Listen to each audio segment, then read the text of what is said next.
बहुत ही पावरफुल माता रानी का मंत्र, माता रानी का मंत्र भी कह सकते हैं, आप उसे कृष्ण मंत्र भी कह सकते हैं, आप उन्हें कामदेव मंत्र भी कह सकते हैं। इस मंत्र के ऊपर मैं काफ़ी वीडियोस बना चुकी हूँ और लगातार मेरे सामने उनसे रिलेटेड प्रश्न आते ही रहते हैं।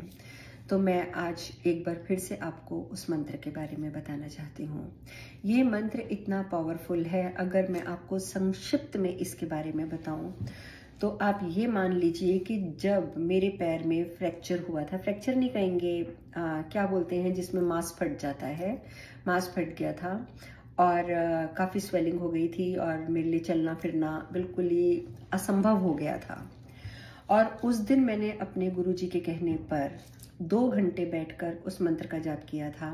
और जैसा कि गुरुजी ने कहा था कि 2 घंटे के बाद मांस नहीं जुड़ेगा, लेकिन मेरी दर्द खत्म हो जाएगी, मैं चल फिर सकती हूँ और मैं चलते फिरते रहूंगी और उसके बावजूद मेरा मांस खुद ब खुद जुड़ेगा।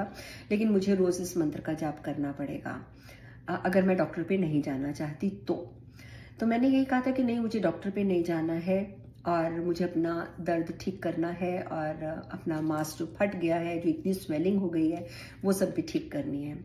और मैंने सिर्फ एक हैंड जेस्चर लगाया स्वेलिंग के लिए और उस फटे हुए मांस को जोड़ने के लिए इस मंत्र का जाप किया। और 15 दिन लगे, लेकिन 15 दिन में मेरा पैर 100% ठीक हो गया था, बिना किसी पेन किलर के, बिना किसी डॉक्टर की हेल्प के। तो इतनी शक्ति होती है हमारे मंत्रों में। तो आज जो हम चर्चा कर रहे हैं वो हम क्लीम मंत्र की कर रहे हैं। क्लीम मंत्र जिसको कि आकर्षण मंत्र भी कहा जाता है। और अगर आपने देवी भागवत पुराण पढ़ा है तो आपको ये भी ज्ञात होगा कि देवी भागवत पुराण में जब सुदर्शन नामक एक राजकुमार को किसी ने क्लीव कह के पुकार रहा था और उसको कुछ समझ नहीं आया, उसने लास्ट का व हटा दिया, उस पर अनुस्वर भी नहीं था, बिंदी भी नहीं थी, वो सिर्फ क्ली क्ली क्ली रटने लगा। उसको लगा कि मेरे मन से ये आवाज आ रही है कि क्ली शब्द जो है ये बहुत ही ताकतवर शब्द है। और उस बालक ने, जो कि 4-5 साल का बालक था, उसने उठते बैठते चलते फिरते क्ली क्ली क्ली क्ली बोलना शुरू कर दिया। वो तो क्लीम भी नहीं बोलता था, उसके ऊपर अनुस्वार की बिंदी भी नहीं थी। और आप जानते हैं कि हमारे देवी भागवत पुराण में ये कथा बहुत विस्तार पूर्वक है कि किस प्रकार वो बाद में राजा बना, किस प्रकार शशिकला से शादी के पश्चात माता रानी की सहायता से उसने कितने राजाओं का अंत किया।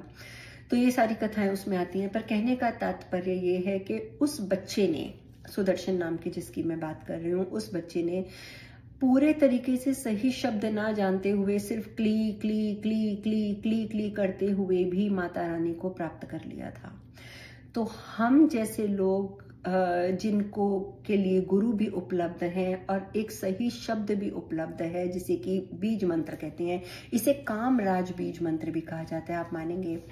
तो इस बीज मंत्र का यदि आप जाप करते हैं, लेकिन एक चीज मैं बोलूं, अभी मैंने ही यहाँ बोला है कि उस लड़के ने उठते बैठते चलते फिरते क्ली क्ली करना शुरू कर दिया था, लेकिन उस टाइम पर वो बच्चा जो था वो जंगल में रहता था, कंद फूल खाता था, तो उसमें प्योरिटी थी, इसीलिए वो चलते फिरते करता था। लेकिन आज जैसे कि हम लोग कलयुग के निवासी हैं, हम लोगों में उतनी प्योरिटी नहीं होती है, तो हम उठते बैठते इस मंत्र का जाप नहीं करते हैं।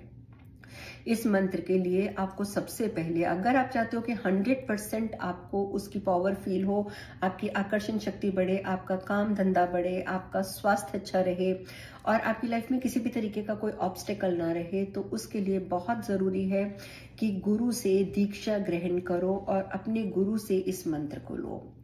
इस मंत्र को अगर आप करते हैं, जैसा कि मैंने बताया कि श्रीमद् देवी भागवत पुराण में इस मंत्र के बारे में काफी चर्चा हुई है, तो आपकी आकर्षण शक्ति तो बढ़ेगी ही बढ़ेगी, आकर्षण शक्ति तो बढ़ेगी ही बढ़ेगी। इसके सिवा आपकी लाइफ में जो भी ऑब्स्टिकल्स हैं, जो भी समस्याएं आ रही हैं, उन सब समस्याओं का समाधान हो जाएगा।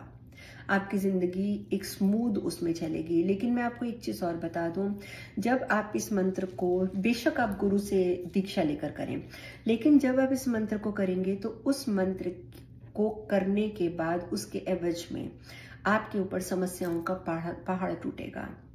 हो सकता है कि बहुत सारी समस्याएं आ जाएं, आपका काम धंधा छूट जाए, आप बीमार हो जाएं, आपसे लोग बात करना बंद कर दें, कुछ भी हो सकता है। लेकिन अगर आपने हिम्मत रख ली और माता रानी पे विश्वास रखकर उस मंत्र का निरंतर जप किया, उसे छोड़ा नहीं, तो वो आप परीक्षा जो माता रानी आपकी ले रही होंगी उस परीक्षा में आप उत्तीर्ण हो जाएंगे। और उसके बाद आप ये समझ लीजिएगा कि अगर आपने उस मुसीबत के क्षणों में भी इस मंत्र को नहीं छोड़ा तो ये मंत्र आपको कहां से कहां पहुंचा देगा। लेकिन इसको सही विधि से करना चाहिए, गुरु से आज्ञा लेकर करना चाहिए, और इसके साथ जो प्रिकॉशंस लेने की ज़रूरत होती है वो प्रिकॉशंस बहुत ज़रूरी होती हैं कि आप क्या खाते पीते हैं, आप कैसे रहते हैं, ये सब चीज़ें बहुत मैटर करती हैं। इन सब चीज़ों के नियमों का पालन करते हुए यदि आप इस मंत्र का जप करके अपनी परीक्षाओं को क्लियर कर लेते हैं, उत्तीर्ण हो जाते हैं, तो आप विश्वास कीजिए कि आपकी ज़िंदगी, अगर आप धरती पे बैठे हैं तो आप आसमान तक ऊंचे उठ जाएंगे। इतनी पावर है इस मंत्र में। कहने को छोटा सा मंत्र लगता है क्लीम, लेकिन इसकी शक्तियां असीमित है। लेकिन गलती मत कीजिएगा, सही तरीके से कीजिएगा।